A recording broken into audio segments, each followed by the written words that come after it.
menulari pada manusia. Nah, kenapa virus corona ini banyak yang tertular? Nah, yang pertama karena COVID-19 ini merupakan penyakit baru ya. Jadi manusia belum punya kekebalan tubuh terhadap virus COVID-19 ini. Beda nanti kalau ini sudah menjangkiti banyak manusia di selang beberapa waktu, nah nanti kemungkinan akan terbentuk kekebalan secara alami. Karena ini hal baru, ya, mestinya ini juga kita belum begitu mengenal tentang penyakit ini, ya, dan pada akhirnya untuk saat ini mudah sekali untuk terjadi penyebarannya. Terus alasan yang kedua, kenapa kok banyak orang yang tertular? Nah, untuk penyakit COVID-19 ini karena baru ini meledak pada bulan Desember tahun 2019 kemarin, untuk vaksinnya ini belum ditemukan.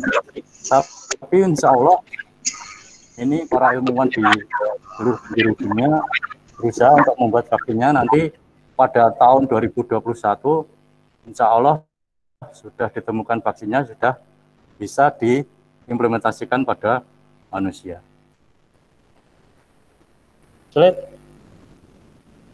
Nah, bagaimana proses penularannya?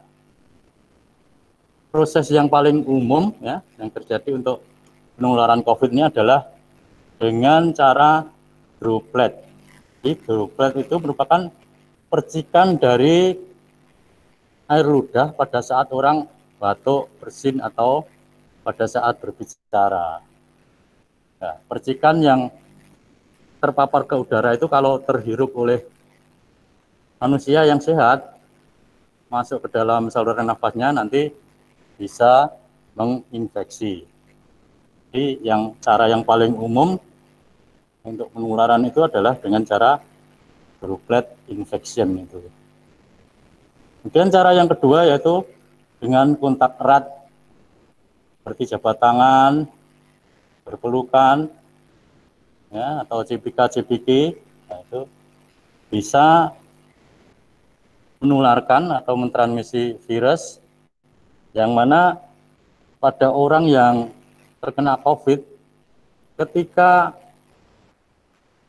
dia bersin, dia batuk, tidak mencuci tangannya dengan air sabun dan di air yang mengalir, kemungkinan di bagian tangannya masih tertempel dari bagian-bagian virus yang keluar dari dropletnya. Kalau dia menyentuh benda atau menyentuh orang, nanti ya, proses penularannya bisa terjadi di sini. Dan penularan yang ketiga yaitu menyentuh permukaan benda yang terkontaminasi. Nah, ini contohnya seorang yang terkena COVID, kemudian dia bersin-bersin, batuk-batuk, ditutupi dengan tangannya terpapar oleh sekret dari droplet itu, kemudian memegang handle pintu, memegang minuman, memegang benda-benda tertentu yang kemudian disentuh oleh orang lain tanpa sengaja. Nah, ini bisa terjadi penularan lewat memegang benda yang habis dipegang oleh penderita COVID tadi. Nah, itu cara penularannya. Dan untuk selanjutnya tentang gejala COVID-19. Nah, gejala yang paling umum itu adalah terjadi batuk pilek. Nah, ini tidak mesti semua orang yang batuk pilek itu terkena COVID. Gejala yang berikutnya yang muncul biasanya adalah panas tinggi, atau terjadi demam dengan suhu lebih dari 37,5 derajat Celcius. Gejala yang selanjutnya adalah terjadi sakit tenggorokan. Nah, terus badannya letih dan lesu. Ya. Kalau sudah parah nanti meningkat terjadi gangguan pernafasan, karena virusnya nanti akan berkembang dari saluran nafas yang bagian atas ke saluran nafas tengah dan saluran nafas yang bagian bawah. Jadi perlu diketahui untuk virus ya ini sampai saat ini belum ada obatnya. Ya. Yang melawan virus itu adalah sistem kekebalan tubuh masing-masing. Nanti akan membuat antibodi yang kemudian bisa untuk melawan virus yang masuk di dalam tubuh tersebut. Terus gejala yang berikutnya, tadi masih kurang Mas, akan terjadi peradangan pada paru-paru atau yang kita sebut pneumonia. Jadi virusnya memasuki bagian terkecil dari paru-paru yang namanya alveoli. Nah, itu yang kita sebut dengan pneumonia itu. Kalau sudah mengenai ini, yang nanti akan menyebabkan orang itu meninggal, ini terjadi gangguan pernafasan. Jadi paru-parunya karena terkena virus itu mengeluarkan banyak sekret atau banyak dahak yang akan menutup lubang-lubang dari bronkiolinya. Ya, karena peradangan nanti untuk ekspansi paru atau gerakan dari paru untuk difusi O2 dan CO2 itu bisa terganggu. Di sini yang menyebabkan gagal nafas dan menyebabkan kematian. Slide.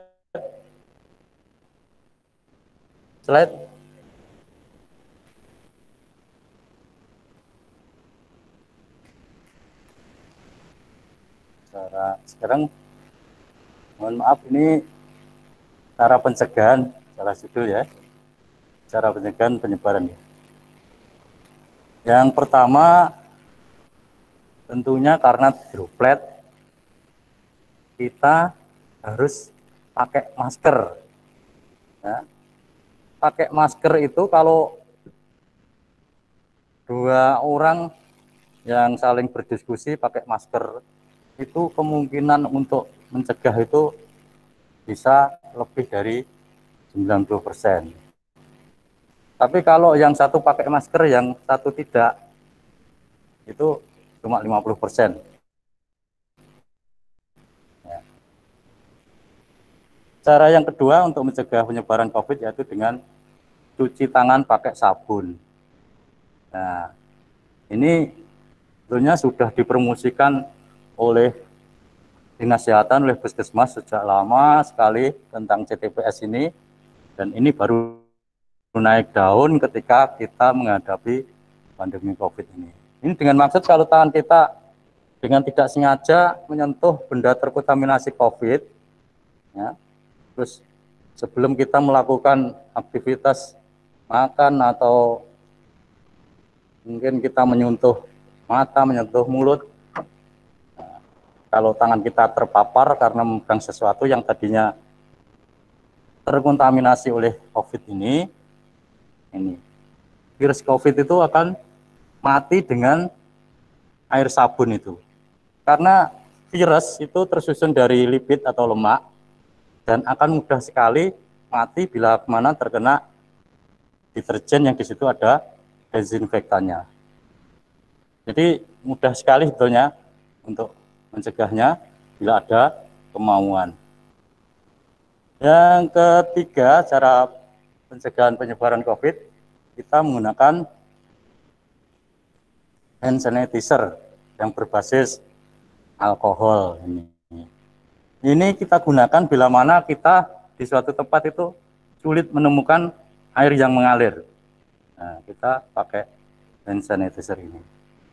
Jadi nanti untuk anak-anak yang akan mengawali proses belajar mengajar, ketika masuk kelas, hendaknya nanti di masing-masing tasnya atau di masing-masing sakunya itu ada hand sanitizer-nya.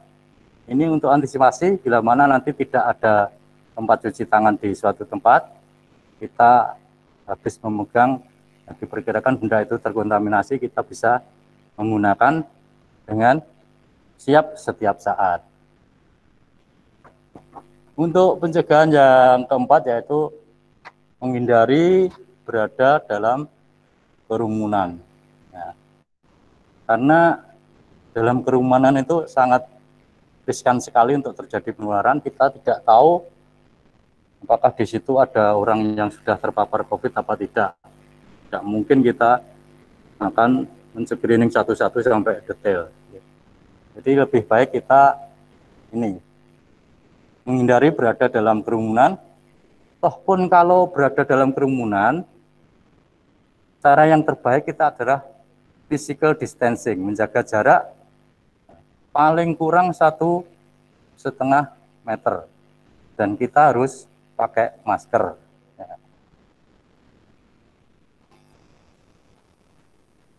Yang kelima, kita menghindari berkumpul di tempat-tempat umum yang di situ banyak orang yang berkumpul. Kita juga nggak tahu ya, di antara mereka itu sudah ada yang terpapar COVID atau tidak. Yang keenam, kita memasak makanan yang sehat dengan cara dipanaskan yang benar-benar nanti panasnya itu mengenai seluruh bagian dari makanan itu. Ya. Karena kalau nanti itu di situ ada terpapar virus, itu dengan mudah mati oleh panas. Sebenarnya karakteristik dari virus ini, virus itu akan mati dengan suhu lebih dari 56 derajat Celcius. Jadi nggak sampai mendidih pun sudah mati. Tapi untuk memastikan bahwa kita aman untuk mengkonsumsi makanan itu, ya, itu harus dimasak benar dengan sudah matang. Slide. Cara yang ketujuh ini banyak cara untuk mencegah COVID ya. Hindari bersentuhan dengan binatang secara langsung. Terus yang kedelapan, menghindari memegang dan berbagi barang. Jadi kayak memegang ini pegangan tangga, handle pintu.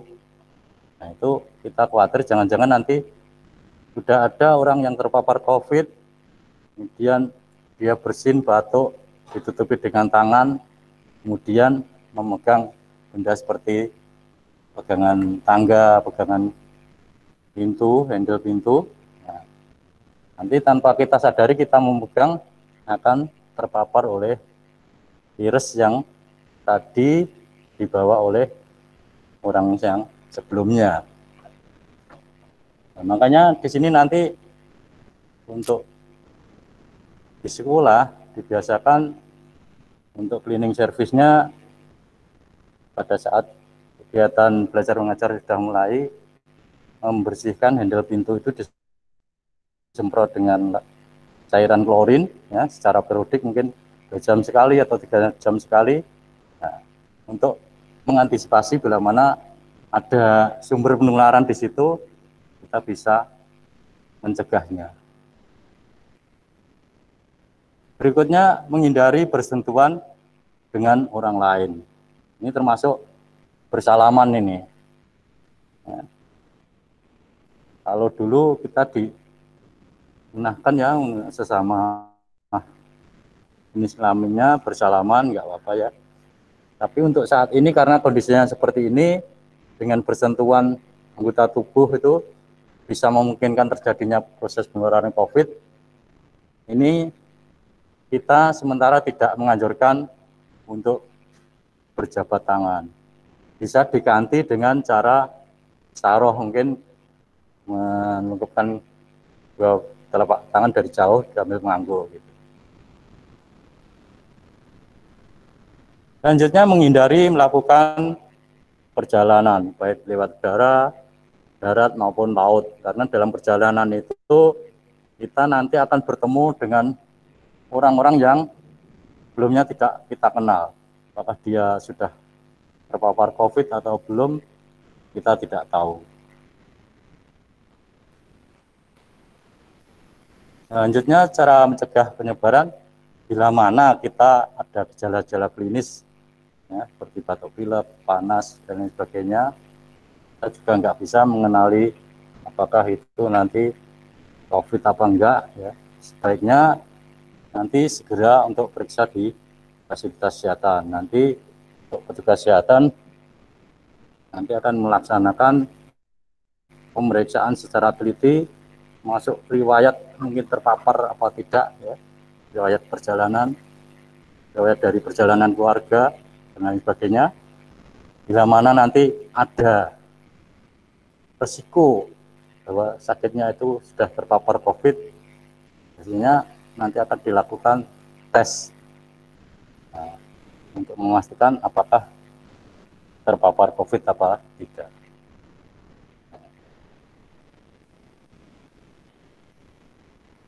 Next.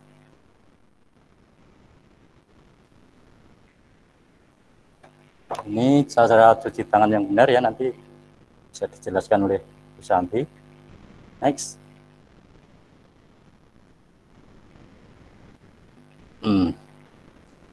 Kapan kita harus cuci tangan? Ya. Nah, kita ketika tiba di rumah dari tempat kerja atau dari sekolah atau dari perjalanan, baiknya cuci tangan dulu. Kita tidak tahu mungkin di jalan tadi terpapar oleh kuman apa tidak. Yang kedua, cuci tangan kita lakukan sebelum makan. Kita biasakan sebelum makan cuci tangan pakai sabun. Sebelum menyiapkan makanan juga perlu. Ini untuk ibu-ibu yang masak di dapur ya, nanti dibiasakan sebelum menyiapkan makanan, pastikan tangan kita bersih, cuci tangan pakai sabun, sehingga tidak mengkontaminasi dari makanan yang kita siapkan. Yang terakhir, cuci tangan setelah kita menggunakan toilet. Setelah buang air kecil maupun buang air besar, kita pastikan tangan kita bersih dari kuman dengan cuci tangan pakai sabun. Toilet.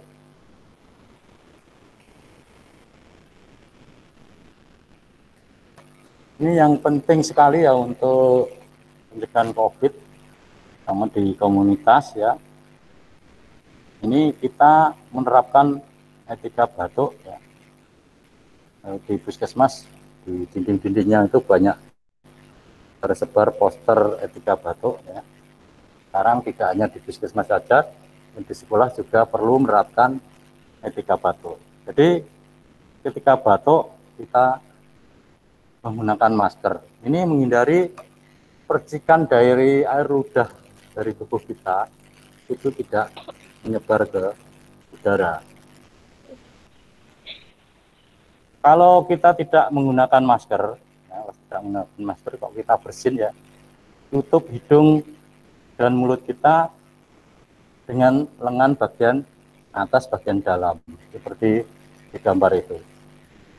Dengan maksud dropletnya itu, percikan air ludahnya itu tidak menyebar ke udara yang memungkinkan nanti terhirup oleh orang lain. Dapat juga memakai sapu tangan atau tisu. Sapu tangan atau tisu untuk menutupi hidung dan mulut kita pada saat kita batuk atau bersin. Nah, kemudian segera buang tisu yang sudah dipakai ke tempat sampah. Ini jangan dibuang di sembarang tempat, nanti bisa terjadi apa yang terpapar tadi, terkena debu, debunya terkontaminasi, terus dibawa angin, terhirup oleh orang lain. Selanjutnya, setelah tisu kita buang, kita jangan lupa CTPS lagi, cuci tangan pakai air sabun. Right.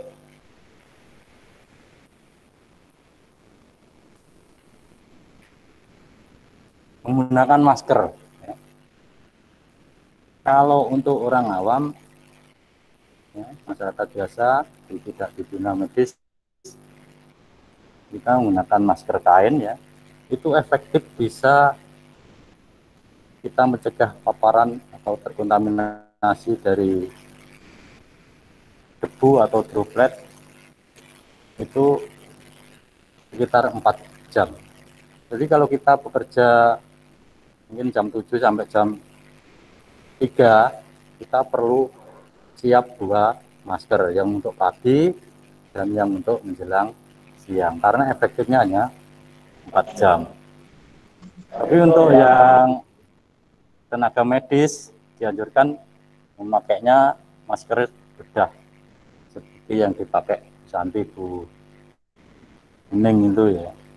Itu efektif, bisa melindungi diri ya selama 8 jam. Ini penting sekali, jadi nanti ketika kita sudah new normal mengadakan proses belajar mengajar lagi, karena situasinya seperti ini, semua warga sekolah nanti diwajibkan untuk memakai masker. Ini cara menggunakan masker yang benar. Kita cuci tangan dulu ya. Terus masker itu harus menutupi hidung dan mulut. Banyak orang pakai masker tapi salah, yang ditutupi cuma mulutnya saja sama dagunya, tapi hidungnya tidak ditutup. Nah, ini ketika terjadi kita batuk atau bersin, hembusan air ludah yang keluar dari hidung itu bisa menyebar ke udara. Beda lagi kalau benar-benar makainya benar, bisa menutupi hidung dan mulut, ketika kita batuk sudah aman, tidak ada droplet atau percikan air ludah itu yang nanti menyebar ke udara. Yang ketiga, jangan menyentuh masker. Kan maskernya untuk melindungi paparan dari luar. Kalau paparannya sudah nempel, tangan kita nyentuh, kemudian kita menyentuh untuk menggosok mata, untuk menyentuh hidung, nah itu terpaparnya dari situ. Sudah masker tapi tetap bisa tertular karena kita salah dalam menggunakan. Kemudian setelah dipakai, nanti untuk membukanya itu dari belakang, dibuka dari belakang. Terus setelah dipakai, yang masker kain, ya, masker kain itu nanti bisa dicuci dengan cara merendam di deterjen ya, di sabun yang mengandung desinfektan selama minimal itu 20 menit. Kemudian dibersihkan dengan air bersih dan dijemur, bisa dipakai lagi. Tapi untuk masker bedah sebaiknya harus dibuang di tempat sampah ya. Dilipat yang rapi, dibuang, jangan sampai nanti tercecer atau tersebar kemana-mana. Next.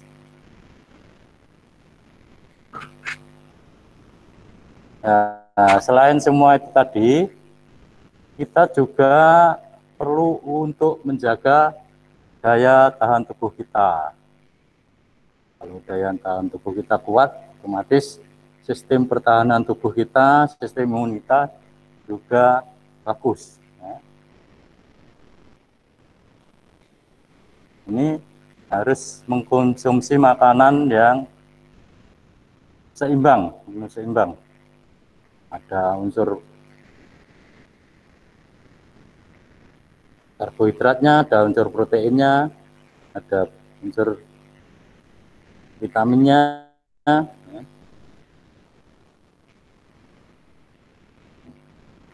Seperti tadi aja.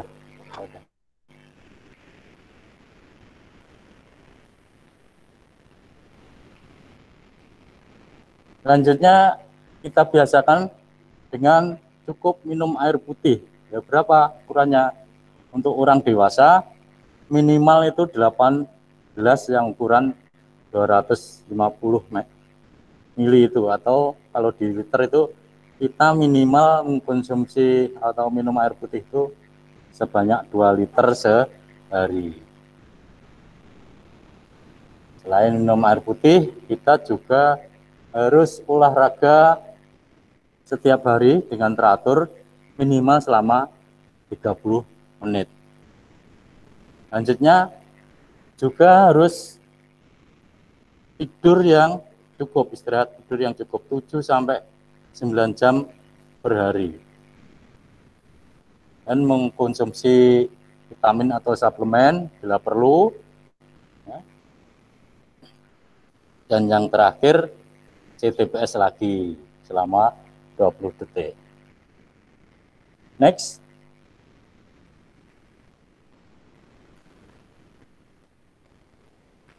Ini normal nanti diterangkan oleh Bu Kuning, ada videonya nanti. Slide.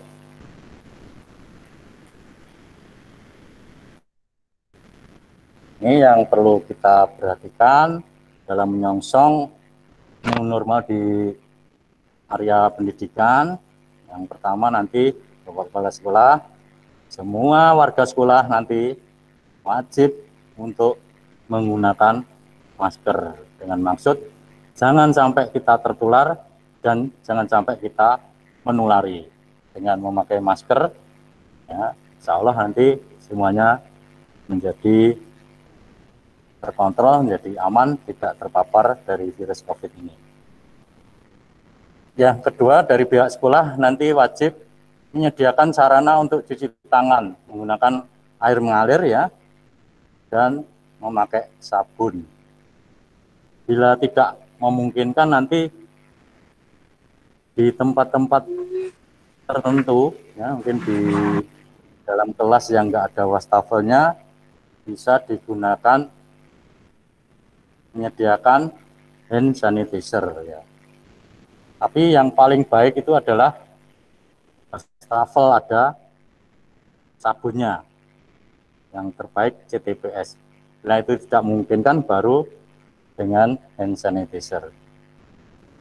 Slide.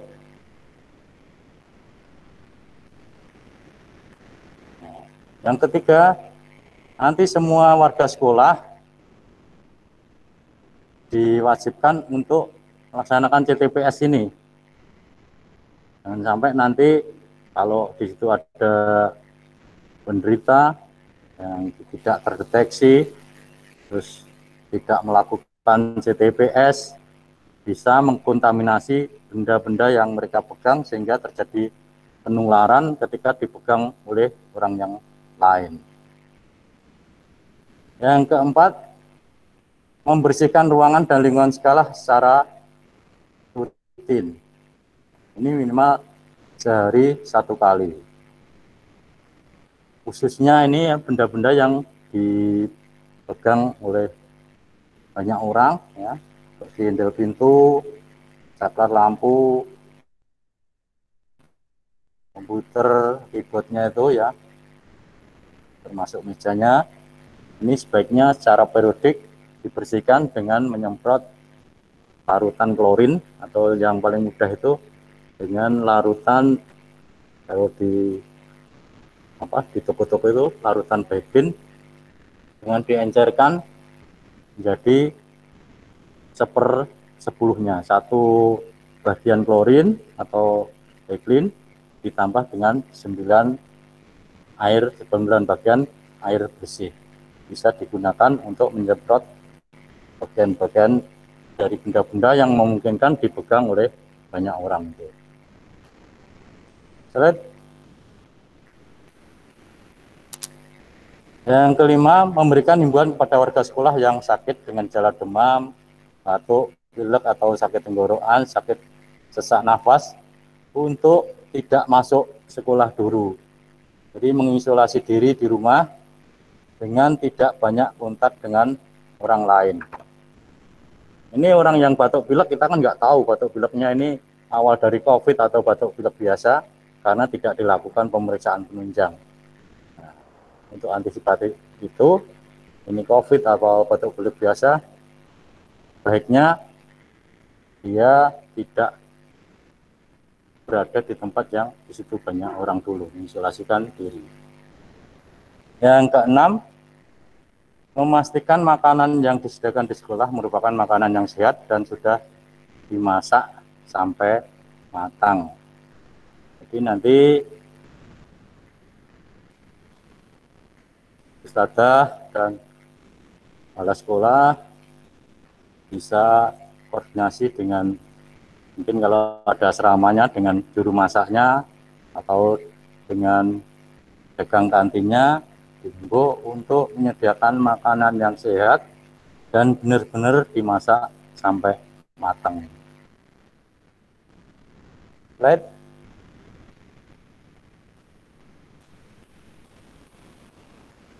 Yang ketujuh, menginstruksikan kepada warga sekolah untuk menghindari kontak fisik secara langsung.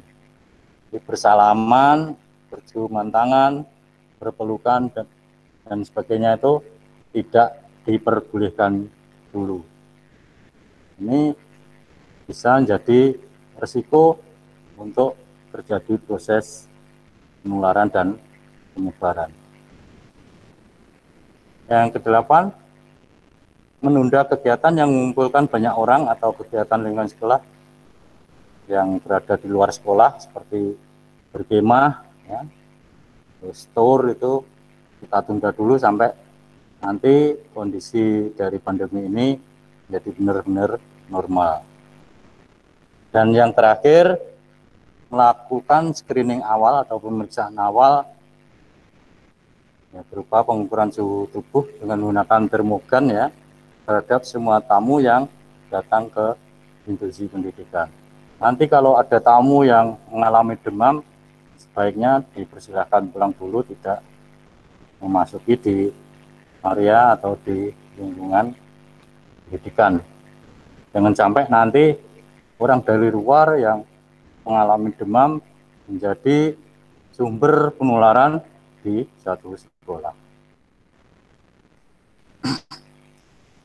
Demikian yang bisa kami sampaikan tentang sekilas COVID-19 ya. Kita tidak lupa semangat sehat, harus pakai masker, PHBS, jaga kesehatan, jaga jarak atau physical distancing, dan jangan lupa sering-sering TTPS. Terima kasih ya. Semoga yang sedikit ini bermanfaat untuk kita semua. Assalamualaikum warahmatullahi wabarakatuh. Waalaikumsalam warahmatullahi wabarakatuh. Assalamualaikum warahmatullahi wabarakatuh. Waalaikumsalam warahmatullahi wabarakatuh. Terima kasih untuk Bapak materi. Itulah tadi materi tentang COVID-19 dan bagaimana cara untuk mengatasi atau cara pencegahannya. Nanti Ustadz ingatkan kembali bahwa setiap harinya nanti peserta santriwan santriwati ada challenge-nya. Jadi setiap harinya ada the best day, peserta teraktif nanti akan mendapatkan bingkisan masing-masing dari santri putra ada 3 dan santri putri ada 3. Kemudian untuk hari ini nanti ada tugas mind map nanti di akhir acara. Nanti akan dipilih 2 santriwan dan 2 santriwati. Jadi diharapkan nanti santriwan dan santriwati untuk bisa aktif ya. Untuk materi selanjutnya dipersilakan waktu dan tempatnya.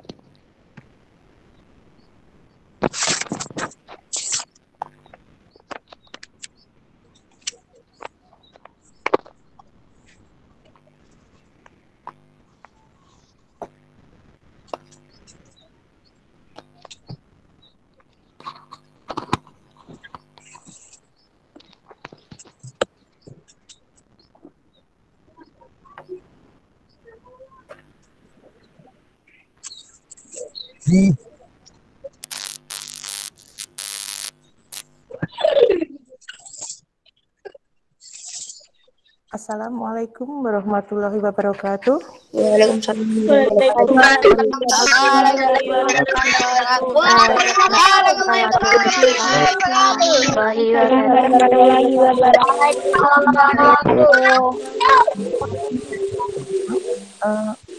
Itulah pada kesempatan kali ini saya sebagai penyaji materi kedua ya, yaitu tentang protokol kesehatan di pondok pesantren. Karena kita mengetahui bahwa SMP IP Harum ini juga sekolahan dan juga pondok ya, pondok pesantren. Sehingga kita mempunyai protokol kesehatan yang berada di khusus di pondok pesantren. Slide. Slide. Adapun protokol kesehatan sebelum santri kembali ke pondok, kita mengutamakan itu dulu ya. Jadi sebelum ke pondok, pastikan fisik santri maupun santriwati dalam kondisi sehat. Kalau seandainya batuk pilek dan sebagainya, berarti izin dulu ya. Jadi kita memastikan fisik dalam kondisi sehat. Yang kedua, yaitu membawa peralatan makan minum sendiri. Ya. Sebaiknya sendok lebih dari satu dan diberi nama santri ataupun santri mati. Jadi di belakangnya diberi label, terus dipakai ini ya apa isolasi ya. Nah, itu sehingga menandakan intinya di sini kan tidak boleh bergonta-ganti sarana ya, alat untuk santri maupun santriwati. Yang ketiga yaitu membawa vitamin C, madu, dan nutrisi untuk ketahanan tubuh selama 1 bulan. Dalam arti mungkin apa harus madu, apa harus vitamin C. Yang penting di sini intinya yaitu untuk suplemen untuk meningkatkan daya tahan tubuh biar imunitas kita tetap terjaga ya, jangan sampai turun. Biasanya di sini membawanya vitamin C, madu yang gampang kita bawa ya, dan nutrisi yang lainnya monggo selama 1 bulan. Terus juga membawa masker dan hand sanitizer. Slide.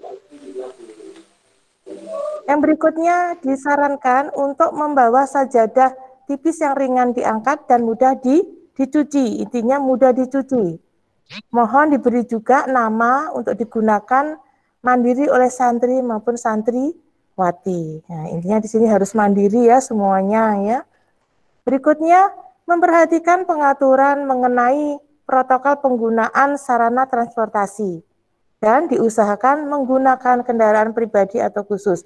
Terus gimana seandainya kita pakai kendaraan umum ya, kita harus menjaga diri dari keluarga dan santri maupun santriwati yang akan kembali ke pondok, berarti harus memperhatikan protokol kesehatannya juga, yaitu memakai masker, mungkin selalu membawa hand sanitizer. Nah, itu seandainya ada tukar uang, misalnya kan membayar uang ya di transportasi. Nah, itu setelah kita mengeluarkan uang, mungkin ada kembaliannya, segera kita juga tangan kita diusap dengan hand sanitizer. Itu.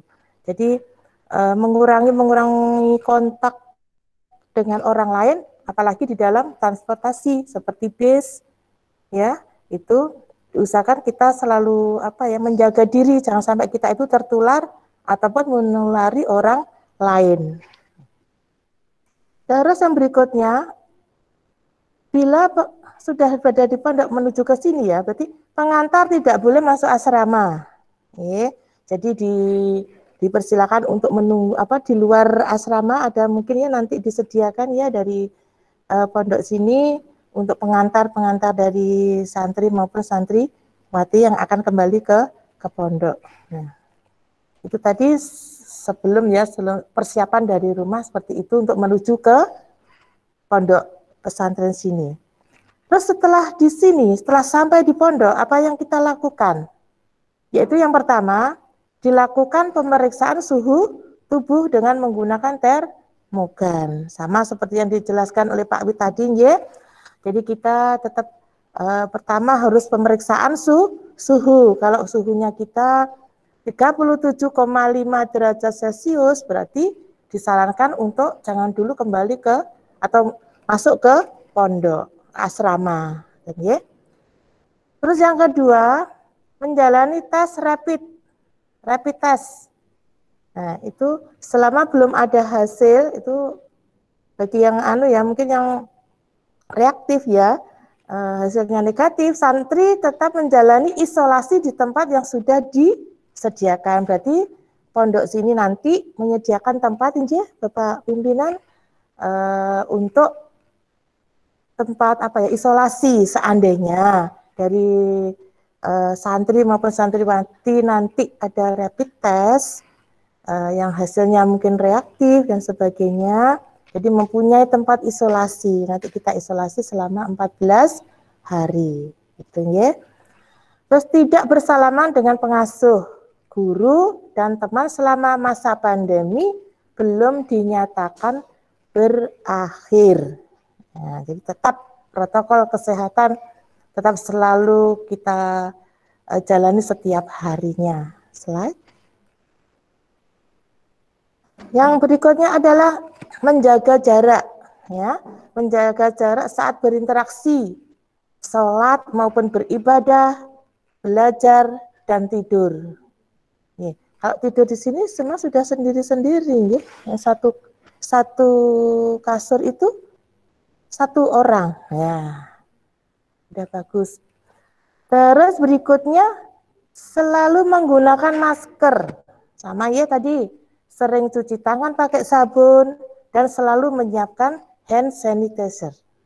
Ya, walaupun di luar pun sudah disediakan tempat cuci tangan yang pakai sabun tetap disediakan. Tapi dalam pribadi dari santri maupun santriwati tetap menyiapkan hand sanitizer. Itu lebih aman. Terus berikutnya di sini pun tetap mengkonsumsi vitamin C, E, madu, ya, dan makanan minuman yang bergizi setiap hari untuk menjaga imunitas tubuh. Jadi kalau di pondok ini nanti ada dapur ya, dapur khusus untuk melayani santri dan santriwati, makanan dan minumannya, itu nanti tetap kita dalam pengawasan juga, karena harus menyediakan makanan dan minuman yang bergizi. Terus berikutnya, tidak makan dan minum di satu wadah bersama dan tetap mengikuti protokol kesehatan. Ya. Slide. Yang berikutnya juga untuk santri dan santriwati hanya menggunakan pakaian, handuk, peralatan mandi, dan kasur sendiri lah. Dimaksud kasur sendiri ini kalau di sini sudah disediakan kasur sendiri, tapi sebelum nanti digunakan yang nyun atau minta tolong ya Bapak pimpinan, setiap kasur yang sudah disediakan di sini untuk dijemur dulu di luar selama beberapa hari atau kembali besok lagi gitu, sehingga dalam arti nanti kalau sudah santri maupun santriwati kembali ke asrama, kondisi daripada peralatan yang ada di asrama sudah terjamin dengan baik. Terus tidak keluar lingkungan pondok kecuali untuk kepentingan khusus dengan persetujuan pengasuh. Jadi tidak seenaknya untuk keluar pondok saat ini ya, karena ya memang masanya masih masa seperti ini. Jadi mohon untuk disadari untuk santriwan dan santriwatinya tetap berada di lingkungan pondok kecuali ada kepentingan khusus. Wali santri atau keluarga tidak diperkenankan menjenguk selama pandemi belum berakhir. Jika terpaksa harus dijenguk, juga akan menerapkan protokol COVID-19. Ya, kita kembali ke protokol kesehatan lagi. Santri yang sakit segera diisolasi untuk dirawat di kamar khusus atau klinik pesantren. Apabila perlu penanganan, dokter dilakukan konsultasi dengan wali santri. Jadi tetap wali santri kita beritahu, koordinasi dengan dokter di lingkungan sini mungkin ada kesehatannya klinik, mungkin ada disediakan sudah MOU dengan dokter atau perawat yang ada di lingkungan pondok pesantren. Sini. Slide.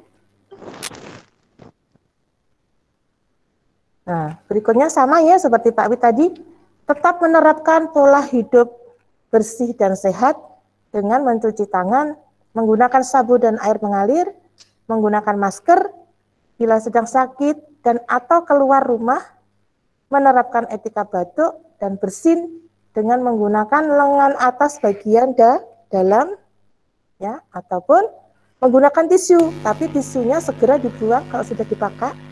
Untuk batuk ya, segera dibuang ke tempat sampah yang tertutup. Dan ya, untuk berikutnya juga slide. Pengurus pondok melakukan pemantauan tetap ya ini, walaupun mungkin santri dan santriwati itu sudah melakukan protokol kesehatan yang sudah kita tentukan, tapi pengurus pondok dimohon untuk melakukan pemantauan dan melaporkan kondisi santri yang terdampak kepada petugas yang berwenang di lingkungan setempat untuk proses tindak lanjut. Jadi tetap monitoring terus ya secara rutin kepada santri dan santriwati yang berada di sini. Jika ada yang sakit dan sebagainya, segeralah berkoordinasi dengan petugas kesehatan yang terbiasa dari pondok sini dalam menangani atau menghadapi pandemi ini. Ya, nanti bisa koordinasi terus, tapi tidak semakin sering kita berkoordinasi, semakin sering kita ada monitoring kepada santri dan santriwati, insya Allah untuk pondok pesantren ini akan terbebas dari COVID-19. Ya. Slide. Selesai. Jadi tadi Pak Wid telah menjelaskan tentang di institusi pendidikan, karena di sini kan pendidikan dan pondok pesantren ya, jadi double. Di sini juga ada protokol kesehatannya di pondok pesantren itu sendiri. Jadi monggo kita atur saja saat anak-anak itu di asrama, berarti kita harus mematuhi pondok protokolnya dari pondok. Ya. Selama kita berpendidikan melalui proses belajar dan mengajar, berarti tetap juga protokolnya di institusi pendidikan. Jadi dua-duanya tetap dapat berjalan di SMP IT Harum ini. Kami mohon untuk Bapak Pimpinan beserta pengurus juga itu tadi sering-sering melakukan pemantauan terhadap anak-anak dan semua santri yang berada di sini. Ya. Itu mungkin yang bisa saya sampaikan untuk protokol kesehatannya di pondok pesantren. Ada kurangnya saya mohon maaf. Akhirul kalam. Wassalamualaikum warahmatullahi wabarakatuh. Waalaikumsalam warahmatullahi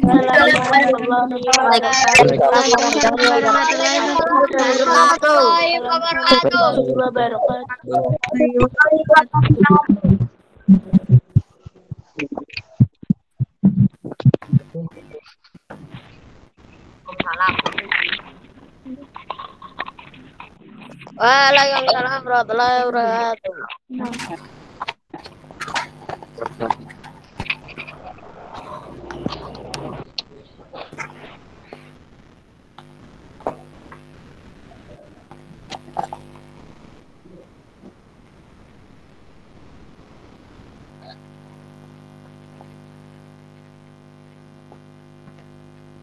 Terima kasih untuk Ibu pemateri.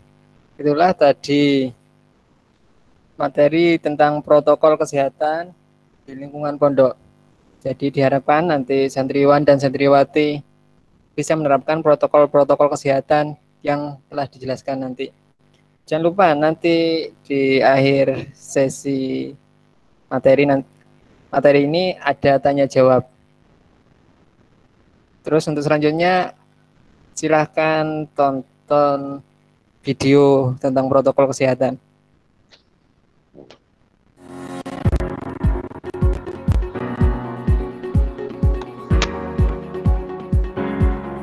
Sibuknya Bapak Ibu Guru menyambut kami.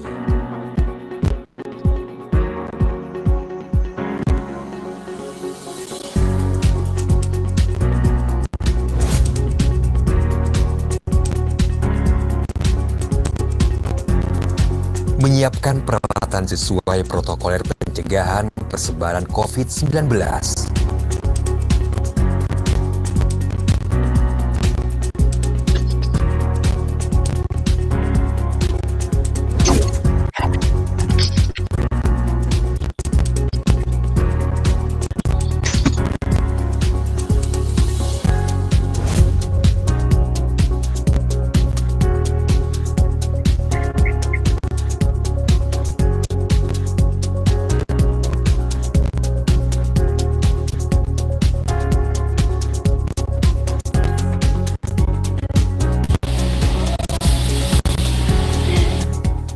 Ketika kami merindukan sekolah. Stop, anak-anak, jaga jarak ya.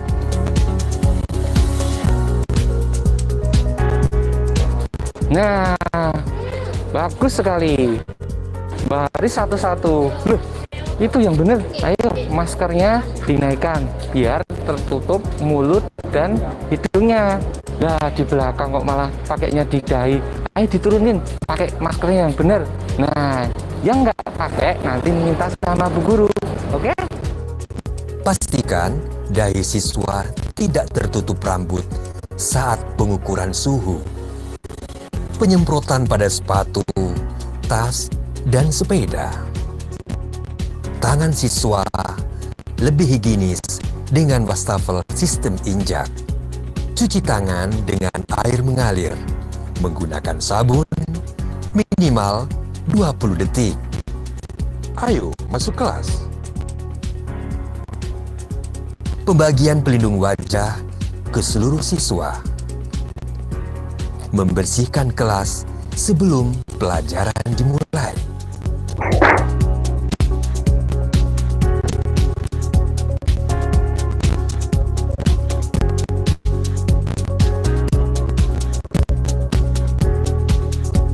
Pastikan setiap siswa rutin membersihkan tangan. Suku bangsa Minangkabau dikenal dengan sebutan suku bangsa Minang. Istirahat dulu Istirahat pun tetap di ruang kelas. Jangan lupa berdoa sebelum makan. Selama pandemi COVID-19, pastikan siswa tidak jajan sembarangan. Setelah istirahat, yuk belajar lagi.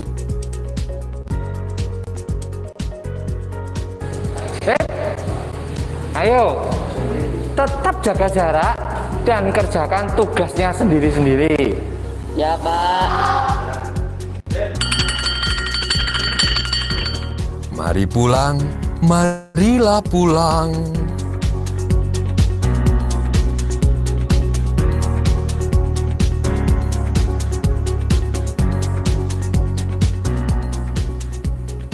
Perhatikan segala aktivitas siswa sampai dengan jam pulang sekolah.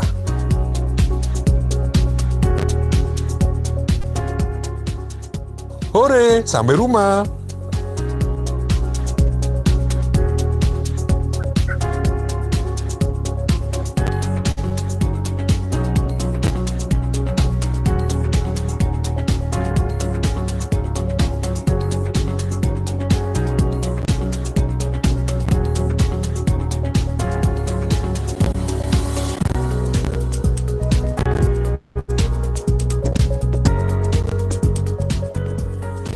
Setelah lepas sepatu, segera cuci tangan dan kaki.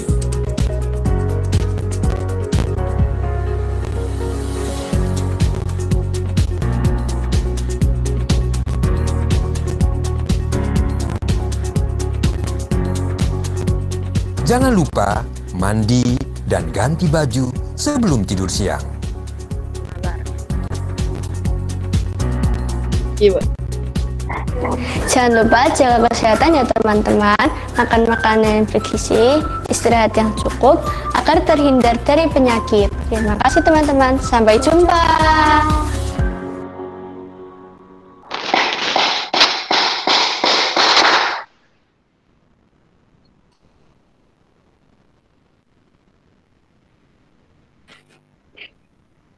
Terima kasih. Itulah tadi tentang video tentang protokol kesehatan yang harus siswa atau santriwan dan santriwati untuk diterapkan dalam proses pembelajaran. Mungkin dari pihak kesehatan ada tambahan pemateri?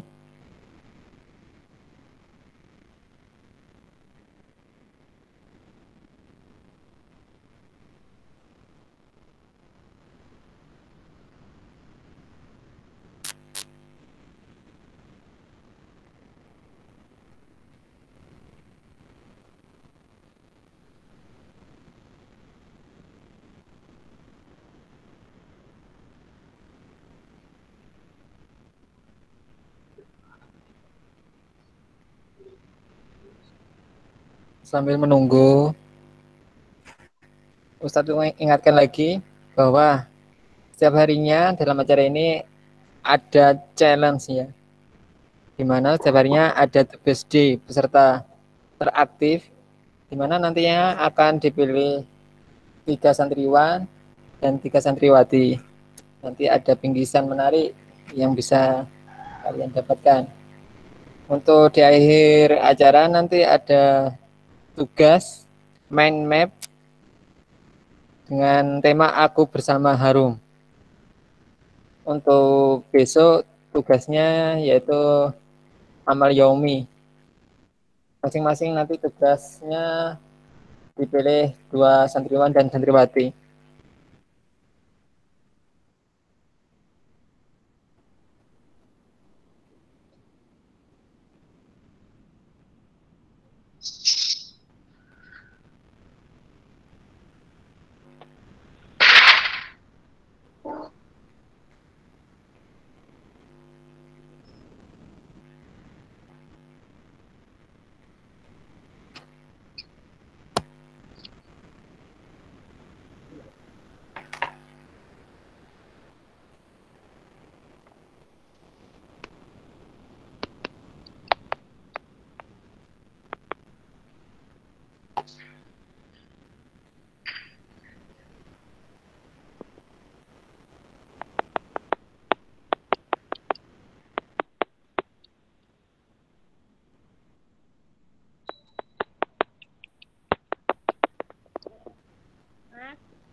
Gimana anak-anak, masih semangat?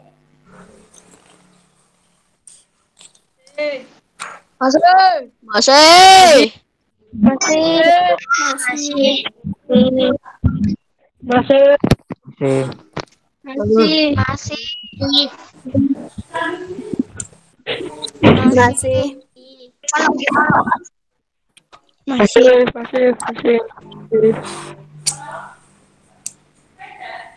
Masih, Us. Kita jargon lagi ya, Ayo membantu. anakku. Ingat kan? Ayo, Harus semangat. Masih. Jargon lagi. Oke, kita mulai. MPLP 2020.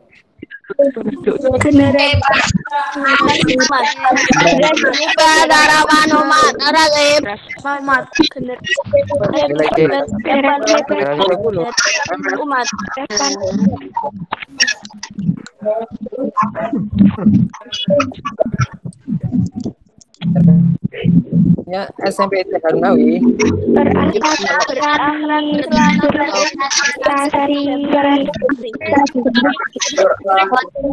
SMP Berprestasi dan prestasi. Akhlak Islami dan berprestasi. Mabar. Oke, terus semangat ya. Mabar apa? Apa?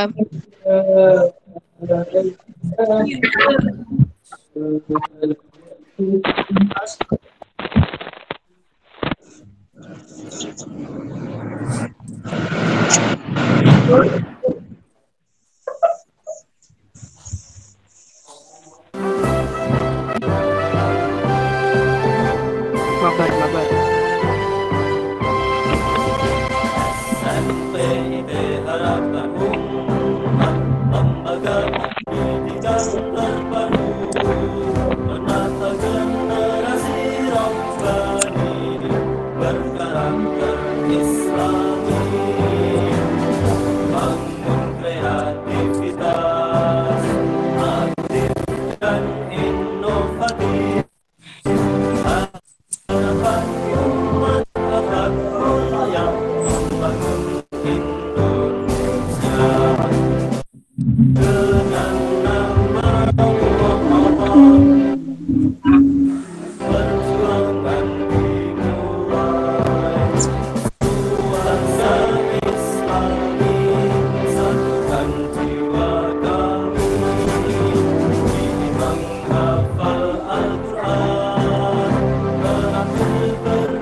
Gimana anak-anak? Masih semangat?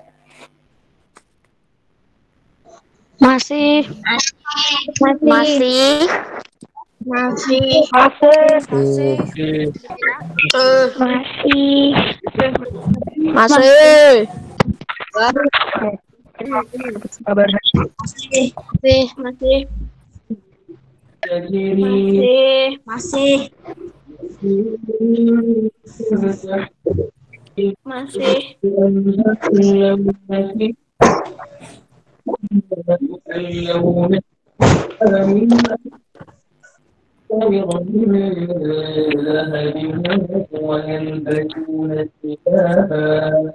ويلبسون ثيابا خضرا من Masih. Kita lanjutkan lagi ya. Masih semangat kan? Masih. Masih. Ayo sekali lagi jargon Masih. untuk Masih. mengamankan kita. Masih. PLP 2020. Masih.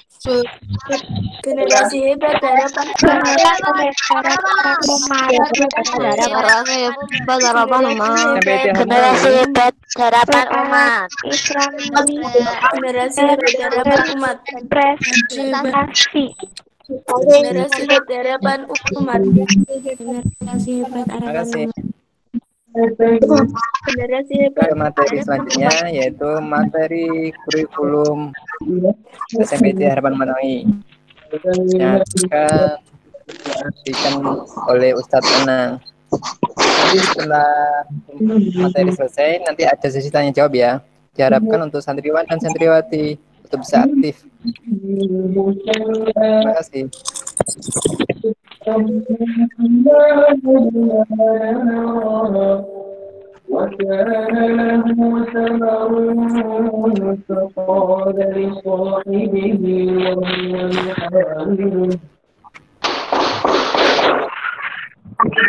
Diharapkan untuk santriwan dan santriwati yang punya masih aktif ya.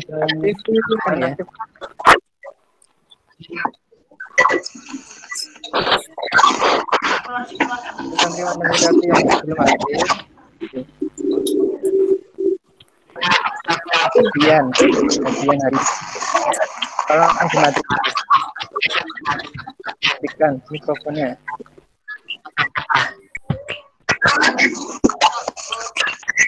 Mas Hadian Hadi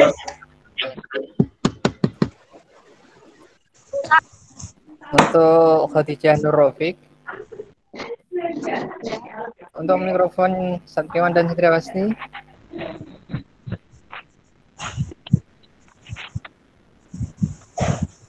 Mas Raya mikrofonnya dinonaktifkan.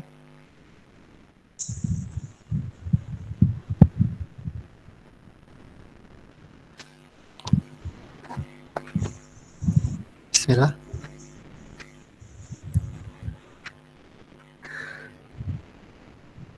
Cek semuanya sudah siap ya, anak-anak?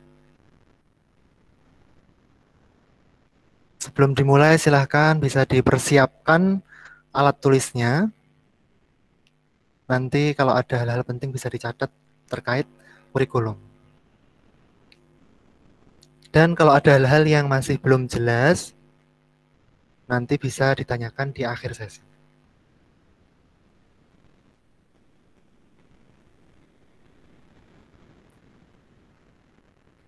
Ustadz mulai dulu. Bismillahirrahmanirrahim. Assalamualaikum warahmatullahi wabarakatuh.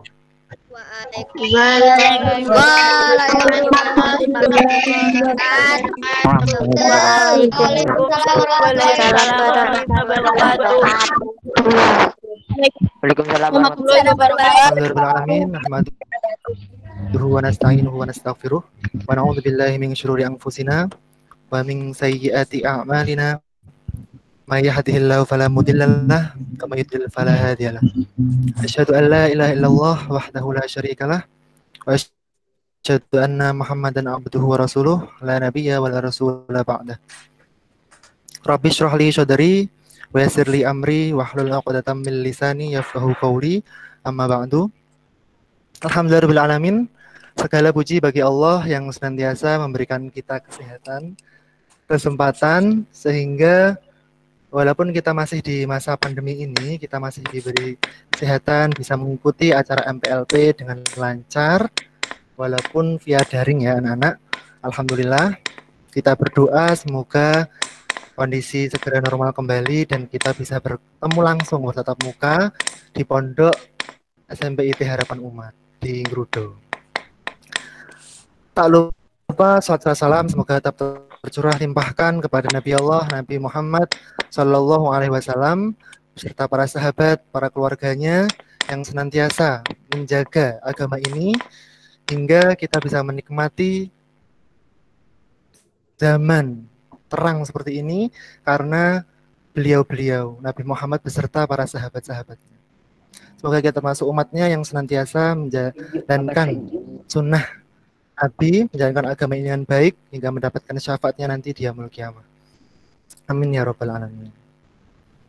Ya, anak-anakku semuanya, sebelum kita memulai memasuki materi, ada pepatah ya, tak kenal maka tak. Nah, ta'aruf dulu ya sebelum kita kenal karena kita belum pernah ketemu gitu ya. Kita harus ta'aruf dulu. Harus kenal aja Ustaz.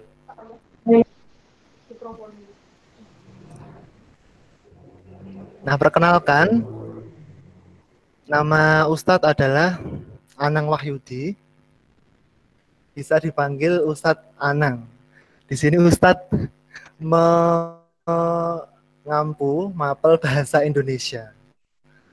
Dan alhamdulillah diamanai sebagai wakakurikulum untuk tahun pelajaran 2020-2021. Bisa dibaca sendiri lebih lengkapnya di sana ya. Nah, itu mungkin Ustadz akan perkenalan sesuai dengan tugas kalian yang hari pertama kemarin. Nama lengkap sudah, kemudian alamat rumah Ustadz ada di Desa Dempel, Kecamatan Geneng maksudnya. Mungkin ada yang rumahnya Geneng, nah berarti kita satu kecamatan ya.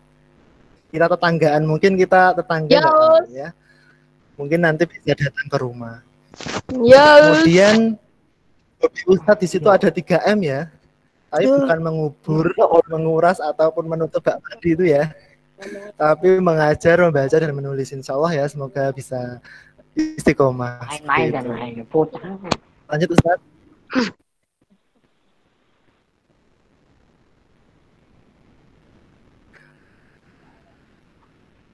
Nah, kemudian ada riwayat organisasi ini sekilas saja ya.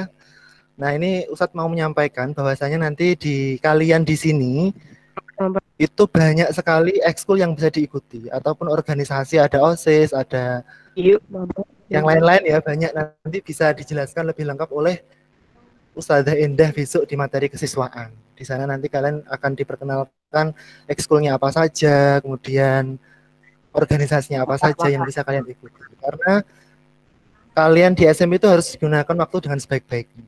Pengalaman adalah guru yang terbaik gitu ya.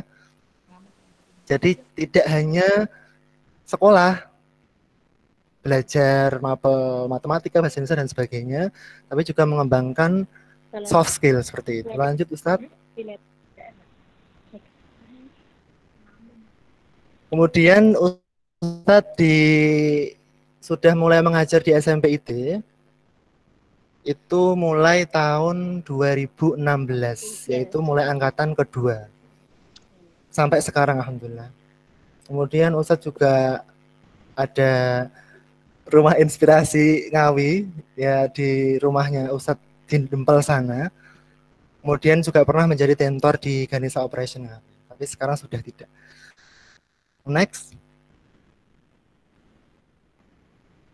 Itu sekilas dari Ustadz ya. Sebelum ke situ, Ustadz pengen ada salah dua dari kalian ya, putra satu, putri satu, yang memperkenalkan diri, siapa yang berani. Cukup seperti video profil yang tugas kemarin, silahkan yang berani memperkenalkan diri bisa chat di kolom komentar ya, nanti biar ditunjuk oleh admin. Silahkan yuk. Siapa yang berani memperkenalkan diri seperti pas tugas video profil kemarin? Sebut nama atau mungkin melambaikan Mabar tangan aja, juga Tat. bisa. Mabar. Yang berani memperkenalkan diri. Kan kalian belum pada kenal toh? Nah, itu ada Mbak Febriana Gita. Silakan bisa dipin. Sambil ditunggu ya. Oh, banyak sekali yang ingin kenalan sepertinya.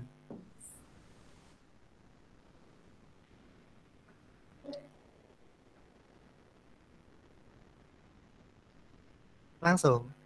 Oh ya, langsung Mbak Febriana Gita pertama yang tadi chat. Yuk, silahkan langsung perkenalkan diri. Assalamualaikum teman-teman. Perkenalkan, nama saya Febriana Gita Anggraini. Asal sekolah saya dari SD Muhammadiyah 1 Ngawi. Alamat rumah saya Jalan Jawa, Dungus Karang Asri, depan SMP 5. Hobi saya adalah berenang. Sekian dari saya. Assalamualaikum warahmatullahi Panggilannya siapa, Mbak? Bisa dipanggil dengan Gita. Oh, Mbak Gita. Iya. Ya, terima kasih Mbak Gita. Iya. Selanjutnya yang putra ini. Tadi yang pertama.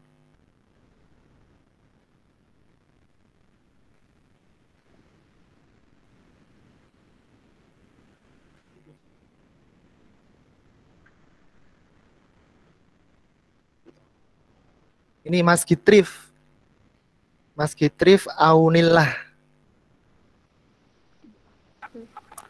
Ada Mas Gitrif? Udah. Silahkan bisa perkenalan diri Mas Gitrif. Assalamualaikum warahmatullahi wabarakatuh. Ustadz, Ustazah, dan kawan-kawan semua, perkenalkan nama saya Aflah Gitrif Aunillah. Saya sering dipanggil dengan sebut nama Aflah. Asal sekolah saya dari SDIT Pelita Hati, Randu Blatung. Alamat rumah saya berada di Desa Sumberjo, Kecamatan Randu Blatung, Kabupaten Blora. Hobi saya bersepeda. Sekian dari perkenalan saya. Assalamualaikum warahmatullahi wabarakatuh. Ya, terima kasih Mas Gitrif dari Blora ya berarti.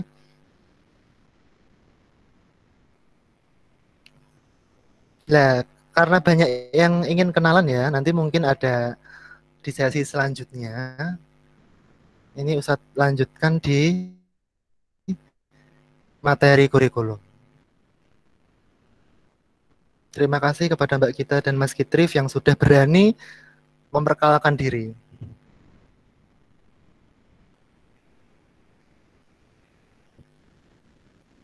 Kita lanjutkan ya, di sini Ustadz akan menyampaikan terkait sebelum ke materi kurikulum, Ustadz mau menyampaikan strategi belajar di rumah.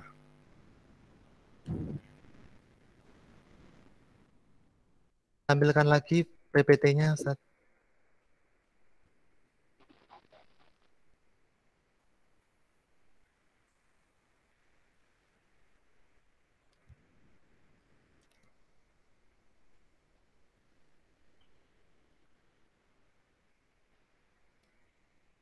Nah, karena kita masih di masa pandemi seperti yang disampaikan tadi dari pihak Puskesmas, kita masih belajar di rumah, nanti menunggu kondisinya normal, semoga segera cepat kembali ke pondok. Ini sementara kita belajar di rumah dulu, maka dari itu saya sampaikan terkait strategi belajar di rumah. Nah, belajar di rumah itu harus rajin ya. Di sini berarti ada 5 kata kunci yang kemudian bisa anak-anak terapkan selama belajar di rumah supaya tetap produktif, kemudian tidak membuang-buang waktu sia-sia. Lanjut. Nah, yang pertama yaitu R ya. Rumuskan kegiatan positif. Nah, sebelum kalian melaksanakan aktivitas, itu lebih baik kalian mungkin daftar dulu hari ini mau ngapain, bisa ditulis di buku harian, buku agenda kegiatan kalian masing-masing, supaya tidak geladrah gitu ya, kemudian nge-game terus dari pagi sampai pagi lagi, nggak boleh ya. Nah, ini Ustadz kasih contoh ya, kegiatan positif itu apa saja. Bisa di next. Nah, ini contoh foto-foto dari kegiatan belajar kakak-kakak kelas kalian yang sekarang sudah kelas 8 dan 9. Nah, ini ada pembelajaran daring, bisa pakai laptop, bisa pakai HP. Nah, pas saat pembelajaran daring berarti fokus ke pembelajaran daring. Seperti itu. Mendengarkan penjelasan dari ustadz-ustadzah, mengerjakan tugas, dan sebagainya. Kemudian ada membaca buku. Buku-buku tentunya yang bermanfaat ya, yang positif muatannya. Kemudian ada juga di situ ada olahraga. Bisa kalau cowok itu ya main bola bisa. Kemudian ada panahan di situ ya kan, atau mungkin pemanasan, stretching. Yang penting gerak. Itu contoh-contoh pembelajaran daring selama di rumah semester 1 kemarin, kakak-kakak kelas kalian. Itu harus iya positif, ataupun mungkin ada kegiatan-kegiatan yang lain, berkebun, mungkin membantu orang tua, memasak, membersihkan rumah, dan sebagainya. Karena kita di rumah ya harus birrul walidinnya itu diutamakan, berbakti kepada dua orang tua, jadi anak yang rajin, seperti itu. Lanjut ke yang kedua, ada A di sini adalah ajak keluarga berperan. Karena kalian itu semangatnya mungkin bareng-bareng ya, bersama. Kalau di sekolah ya sama teman-teman, kalau di pondok juga sama teman-teman seasrama, sepondok. Cuma karena ini belajar di rumah, itu juga harus punya teman juga. Temannya yaitu tidak lain dan tidak bukan adalah keluarga kalian, bisa bapak, ibu, adik, kakak, dan sebagainya. Nah, di sini berarti peran keluarga sangat penting. Kalian bisa melakukan kebaikan itu bersama-sama keluarga kalian. Insya Allah nanti akan bisa lebih mudah dan lebih semangat tentunya. Mungkin nanti bisa membuat komitmen bersama dengan orang tua, atau mungkin punya saudara bisa membuat komitmen tentang kebaikan. Misalkan kalau sama orang tua, Abi, Umi, atau ayah, bunda, terserah panggilannya siapa ya. Misalkan nanti bangunkan tahajud ya, bangunkan sholat malam jam 3, bisa ya.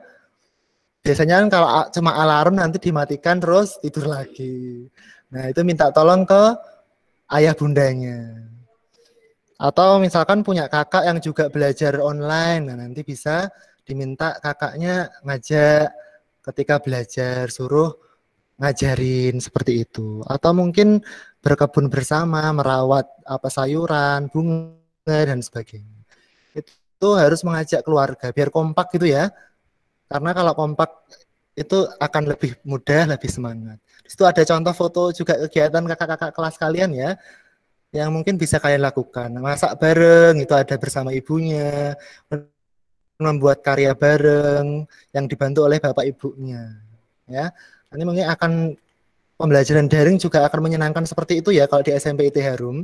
Jadi tidak selalu mengerjakan tugas, mungkin bayangannya atau mendengarkan penjelasan dari Ustadz. Tapi insya Allah dibuat semenarik dan sekreatif mungkin. Lanjut. Dan ada J. J-nya ini adalah jangan berlebihan memakai gadget ya. Nah gadget itu apa? Ya bahasa gampangnya HP gitu ya, smartphone. Tadi sepertinya di chat banyak ya yang membahas mabar-mabar, anak putra, halo. Nah itu ya kurang pas ya, karena kita fokus ke kegiatan MPLP dulu. Kalau game itu boleh nggak sih? Boleh ya, Pak. Jangan berlebihan. Kalau pas waktunya MPLP, pembelajaran daring juga harus mengikuti dengan baik, fokus MPLP dulu. Kemudian kalau pas sudah terdengar suara azan, berarti juga harus bergegas untuk memenuhi panggilan azan untuk sholat. Yang putra berjamaah di masjid, tetap mematuhi protokol kesehatan. Kemudian kalau waktunya sudah tidur, ya jangan begadang karena masih main game. Nanti karena akan mungkin bangunnya kesiangan, nggak sholat tahajud, nggak sholat subuh, seperti itu. Ya, jadinya boleh main game tapi jangan berlebihan. Atau mungkin yang nggak hobi game, yang anak putri, medsosan mulu, stalking, medsos ya, jangan berlebihan ya. tetap gunakan sesuai ala kadarnya, sewajarnya. Makanya tadi harus disusun kegiatan apa saja yang harus dilakukan dalam hari itu. Lanjut, yang keempat ada I. Nah, di gambarnya itu ini ya. Ketika belajar ngantuk, tapi ketika game fresh lagi, itu kebalikan ya. Itu tidak boleh. Nah, lanjut. Yang I ini adalah ibadah adalah yang utama. Nah, ini juga penting ya, selain kita belajar daring, itu juga ibadah di rumah. Karena kita mumpung belajar di rumah, itu momen yang tepat untuk memaksimalkan ibadah kita, walaupun di rumah saja ya. Jangan kemudian kalian menghabiskan waktu dengan yang sia-sia. Kemarin sudah dibagikan terkait tugas yang amal yaumi itu ya. Amal yaumi itu apa? Mungkin ada yang belum tahu, yaitu amal-amalan sehari terkait dengan ibadah. Misalkan kemarin ada sholat berjamaah, kemudian ada sholat duha minimal 4 rakaat, kemudian ada zikir al-maksurat pagi dan petang, pagi setelah subuh atau kalau petang itu menjelang maghrib. Kemudian ada qiyamul lail, bisa sholat tahajud, sholat witir ya, jam 3, setengah 4, kemudian lanjut sholat subuh, bisa. Nah, itu bisa kalian ini penuhi selama masa pengenalan lingkungan pesantren ini pada ini utamanya. Nanti selanjutnya akan seperti itu, akan dipantau terus oleh ustadz-ustadzah. Di sini ada gambar, contohnya ada kegiatan selama di pondok pesantren ya, itu ada yang menghafal, baca Quran dan sebagainya. Kemudian ada sholat tahajud, sholat duha, ya sholat duha. Tadi ya kalau yang belum sholat duha sebelum MPLP, nanti setelah MPLP insya Allah masih ada kesempatan untuk sholat duha 4 rakaat. Itu ya. Kemudian lanjut yang terakhir yaitu N ya. Nah, ini yang penting ya. Niatkan hanya karena Allah. Niatkan hanya karena Allah. Jadi segala sesuatu yang kita kerjakan itu agar tidak sia-sia harus ikhlas, harus karena Allah. Pun dengan kalian yang bertekad untuk mondok itu alasannya apa? Misalkan karena terpaksa. Nah, itu harus diluruskan lagi. Bahwasanya kita mondok itu hanya karena Allah, untuk mendapatkan ilmu agama, ilmu dunia maupun ilmu akhirat. Karena apa? Kalau di hadis arba'in yang pertama itu, innamal a'malu binniyat. Sesungguhnya setiap amalan itu tergantung pada niatnya. Setiap orang akan mendapatkan apa yang ia niatkan, dan seterusnya, masih ada terusannya itu ya. Hadis riwayat Bukhari dan Muslim. Jadinya kalau kalian misalkan mondok itu tujuannya untuk pengen menghafal Al-Quran, menjadi anak yang soleh-solihah, ya kalian akan mendapatkan itu. Kalian akan bisa menghafal Al-Quran, bisa menjadi anak yang soleh-solihah. Tapi kalau kalian ingin mendapatkan yang lain, karena ada teman itu juga mondok di sana, ya kalian juga akan dapat itu saja. Jadi harus kita luruskan niat bahwasanya kita mondok itu karena Allah, karena ingin menjadi lebih baik, menjadi pribadi yang soleh-solihah, yang generasi hebat yang diharapkan oleh umat gitu ya nantinya. Seperti jargon ya, generasi hebat harapan umat. Nah, sudah ya ini untuk strategi belajar. Kesimpulannya adalah itu ya, ada rajin. Pertama, rumuskan kegiatan positif. Kemudian ajak keluarga berperan. Yang ketiga, jangan berlebihan pakai gadget atau HP ya. Kemudian ibadah adalah yang utama. Dan yang terakhir, niatkan hanya karena Allah. Itu terkait strategi belajar di rumah, bisa ditulis, bisa dilaksanakan ketika kalian nanti belajar dari rumah. Selanjutnya,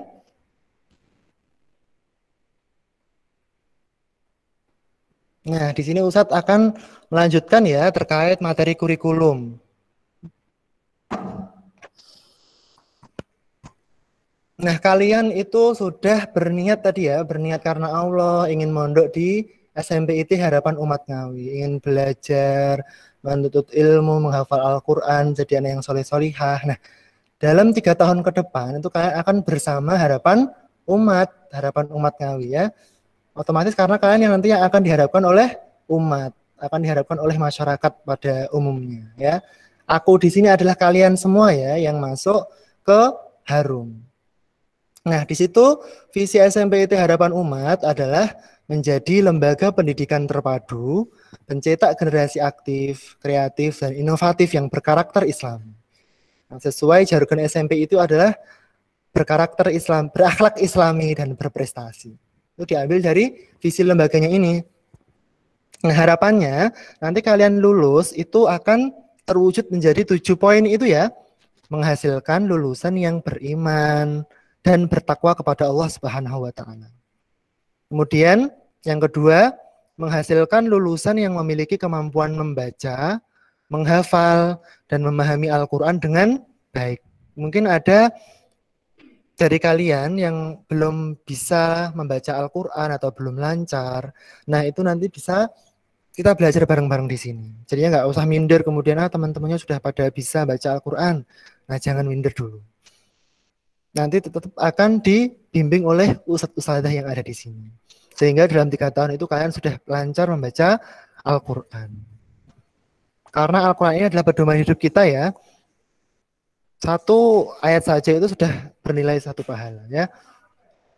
Kemudian yang ketiga, menghasilkan lulusan yang unggul dan terampil dalam pengetahuan, sains, seni, dan teknologi.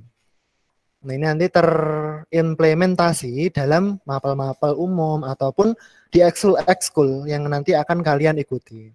Kemudian yang nomor 4, menghasilkan lulusan yang unggul dan terampil berbahasa. Nah, nanti akan ada program bahasa Arab dan bahasa Inggris.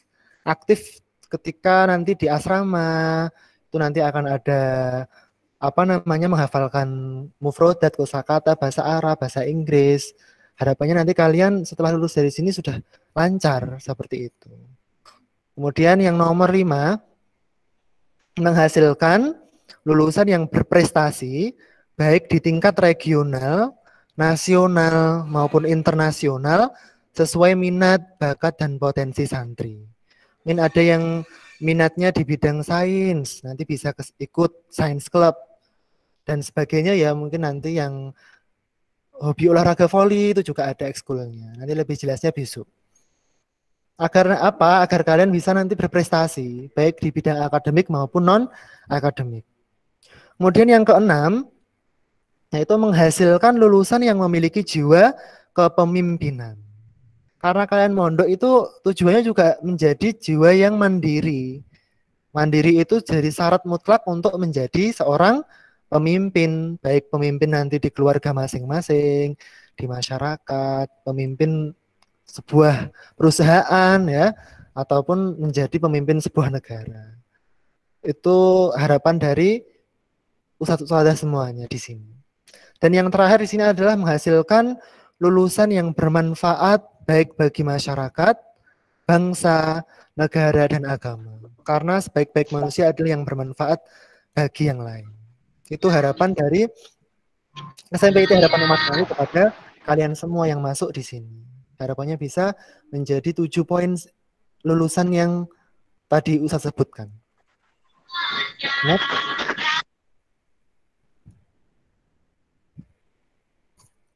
Nah, sekarang ke kurikulum yang kita pakai di SMPIT Harapan Umat Ngawi.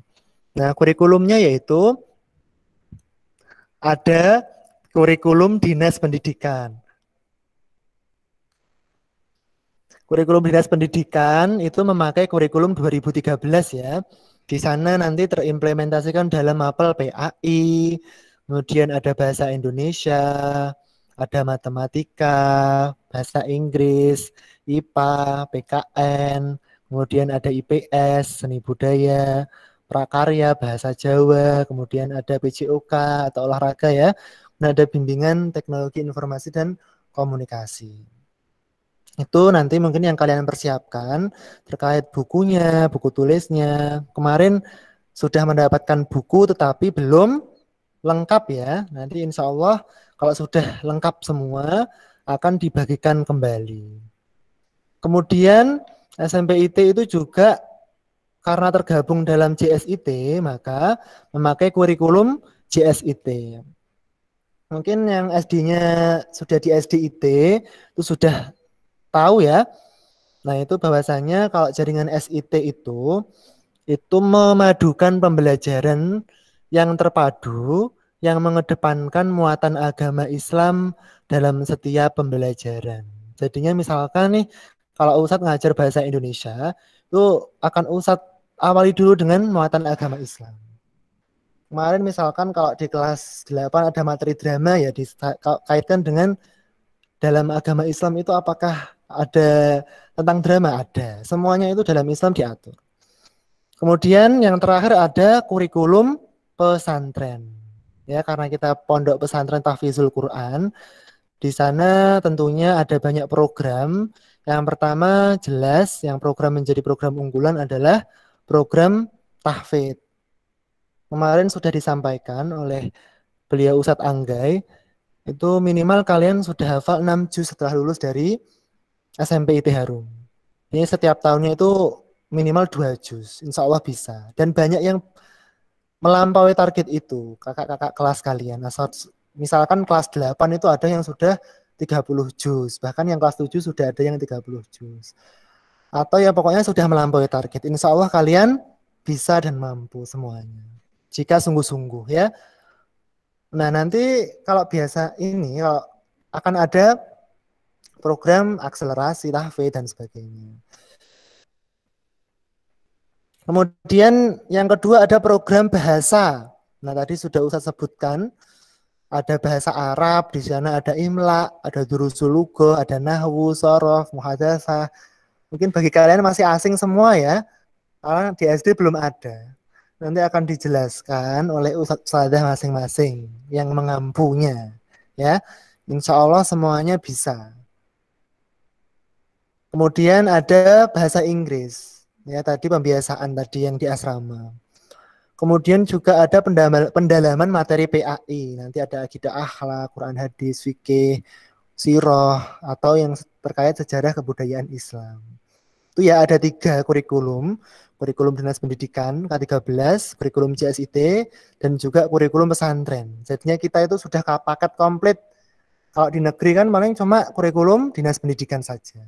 Tapi kalau di SMP IT itu sudah lengkap, semuanya dapat. Ya. Lanjut.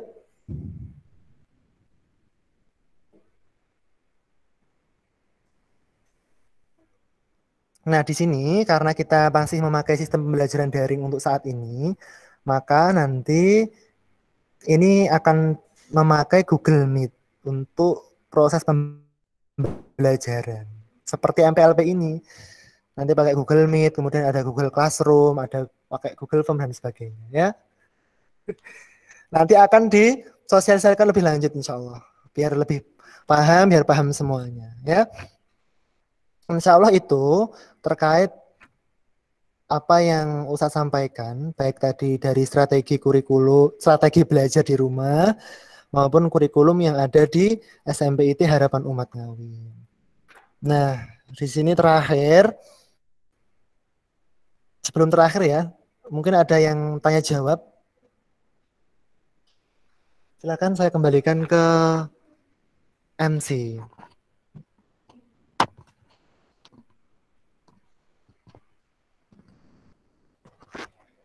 Terima kasih untuk Ustadz Anang yang telah memberikan materi tentang kurikulum yang ada di SMP IT Harapan Umat Ngawi. Semoga santriwan dan santriwati mendapatkan gambaran bagaimana proses belajar mengajar yang ada di SMP IT Harapan Umat Ngawi. Ustadz ingatkan lagi bahwa setiap harinya ada challenge the best day peserta teraktif. Akan diambil 3 santriwan dan 3 santriwati. Kemudian untuk tugas akhirnya nanti ada mind map dengan tema Aku Bersama Harum. Diambil 2 santriwan dan 2 santriwati. Untuk materi ini akan dibuka sesi tanya jawab. Nanti silahkan komen dulu ketik dulu di kolom komen siapa yang ingin bertanya. terkait dengan kurikulum SMPT Harapan Umat Ngawi. Boleh silakan ketik di kolom komen jika ada yang ingin bertanya.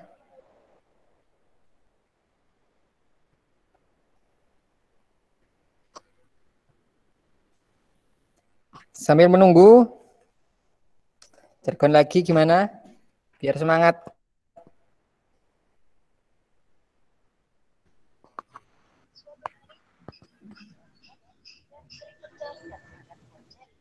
Jargon ya.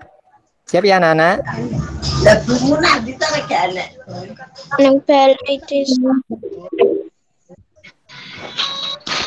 Mas.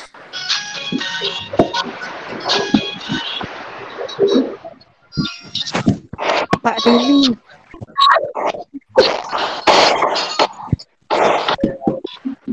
Maaf. Tapi ada iklan dulu dari aku. Silakan kalian.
Mana anak-anak masih semangat?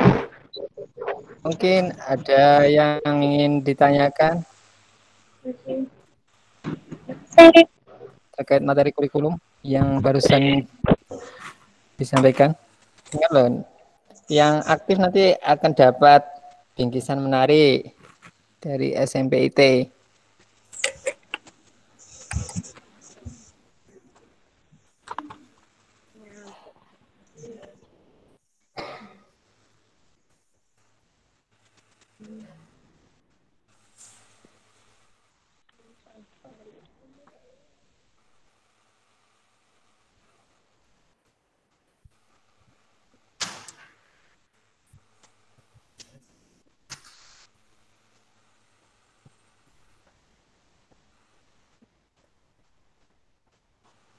Gimana?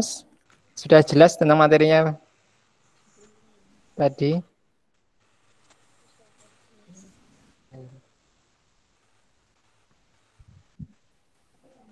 Kalau memang yang sudah tidak ada.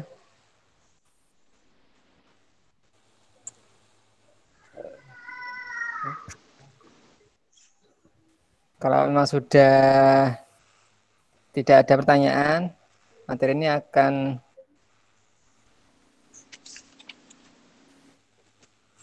dicukupkan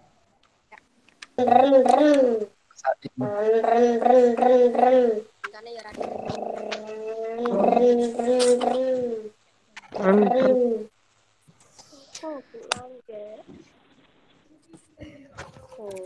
Ya, baru ada yang tanya ya. Mungkin terkait apa namanya ekskul ya Ibu ya. Dari Mbak Safa Anggita. Ekskulnya ada apa saja?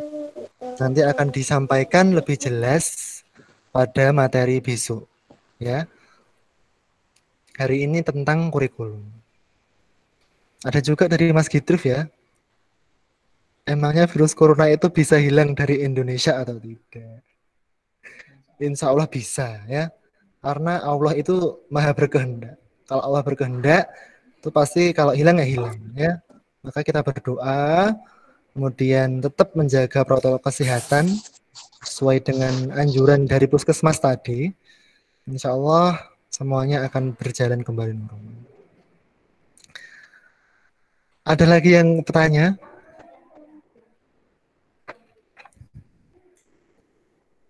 Metode hafalan Al-Qur'annya bagaimana?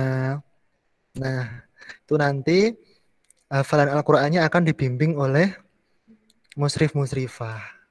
Akan dibagi beberapa kelompok agar fokus. Nah, nanti untuk kelas 7 fokus pada tahsin dulu. Jadinya nanti awal-awal masih fokus pada tahsin. Tahsin itu apa? Tahsin itu yaitu memperbaiki bacaan Al-Quran terlebih dahulu sebelum lanjut ke menghafal Al-Quran. Nanti untuk teknisnya akan disampaikan lebih lanjut. Besok ada materi kepondokan. Nah, di sana akan dijelaskan oleh Ustadz yang mengampu tahsin. Itu ya Mbak Alia Meida. Ada pertanyaan lagi Mbak Koliza P. Pembelajaran tadi daring tadi lewat Google apa saja ya Ustadz? Yang jelas kalau ada video, ada live seperti ini pakai Google Meet. Nanti bisa pakai Google Classroom dan sebagainya itu ya. Google Form itu nanti dijelaskan lebih lanjut lagi. Terus ada beberapa yang tanya masuknya sekolah kapan Ustadz? Nah, masuknya sekolah kapan itu belum pasti ya. Tadi kan makanya kita berdoa terus agar pandemi ini segera berakhir, segera normal kembali. Minimal kasusnya sudah melandai. Sekarang kan malah naik-naik. Nah, melandai kemudian kalau sudah memungkinkan kembali ke pondok, kita bisa kembali ke pondok seperti itu ya. Nah, hampir sama pertanyaannya kebanyakan.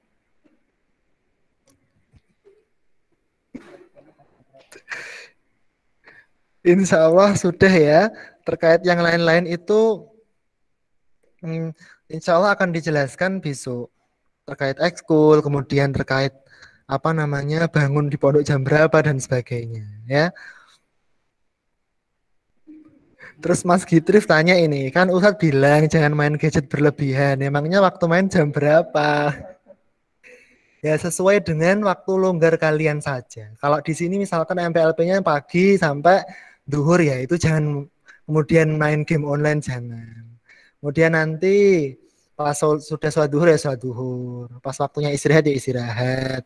Pas sholat asar ya, kemudian sholat asar. Kemudian nanti tetap memenuhi target amal yaumi ya kan. Ada zikir, ada membaca Al-Quran minimal setengah juz. Ini itu terpenuhi semuanya dulu. Yang apa namanya yang wajib-wajib kita laksanakan baru kita melaksanakan yang di luar kewajiban kita gitu ya Mas Gitrif. Jadinya senantiasa meluangkan waktu kita dengan hal-hal yang positif. Insya Allah cukup ya. Yang lain-lain insya Allah akan dijelaskan besok terkait kepondokan. Ustadz berpesan tadi ya kalian tetap semangat walaupun belajar di rumah. Laksanakan strategi belajar di rumah tadi ya. Jadi anak yang rajin.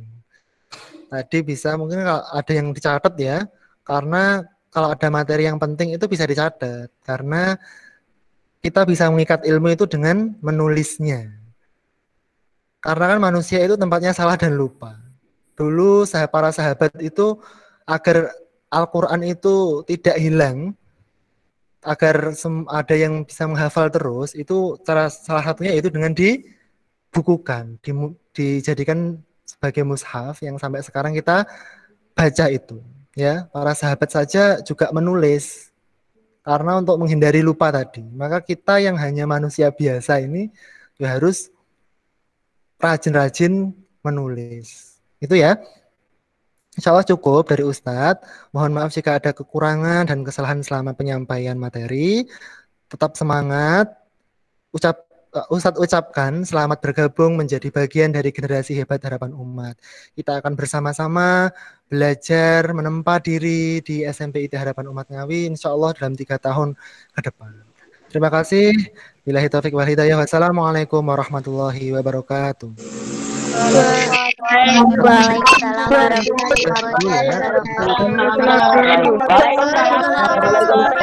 warahmatullahi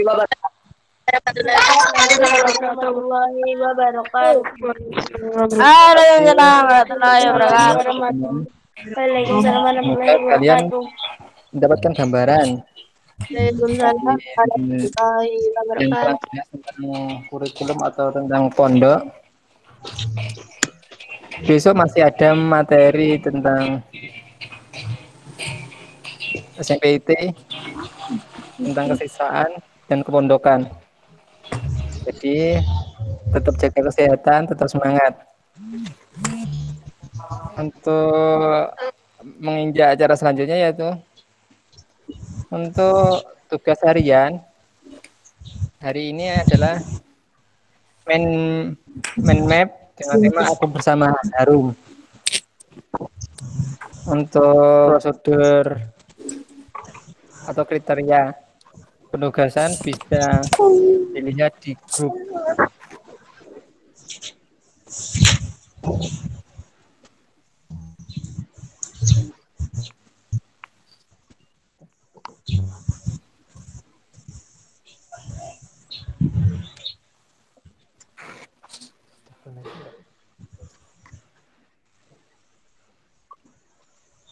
Langsung tutup. Cek.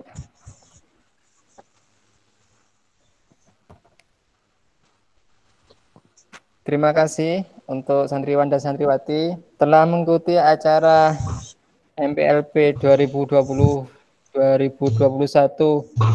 SMPT Harapan Umat Ngawi tahun pelajaran 2020-2021. Saya selaku pembawa acara atau MC, jika ada salah kata mohon dimaafkan. Dan saya ucapkan banyak terima kasih. Tetap semangat dan tetap jaga kesehatan.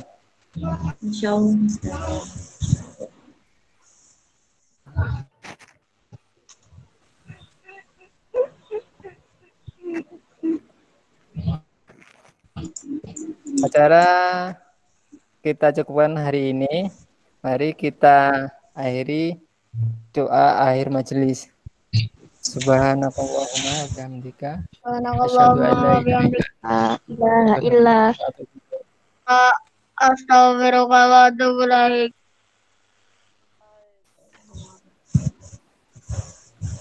Assalamualaikum warahmatullahi wabarakatuh. Waalaikumsalam warahmatullahi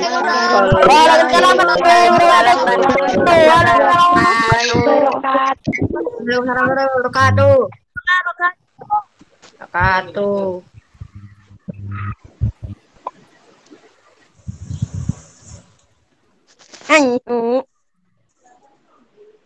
Mabar. Hayu. Waalaikumsalam. Hayu. Bubar.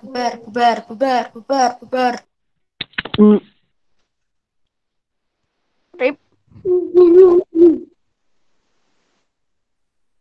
Esber. Ayo, Mabar. Bubar. Mabar, woi, mabar.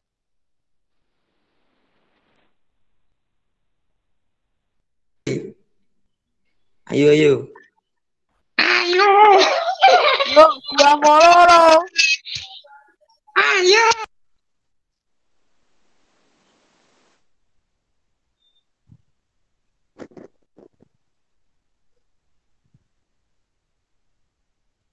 Bubar.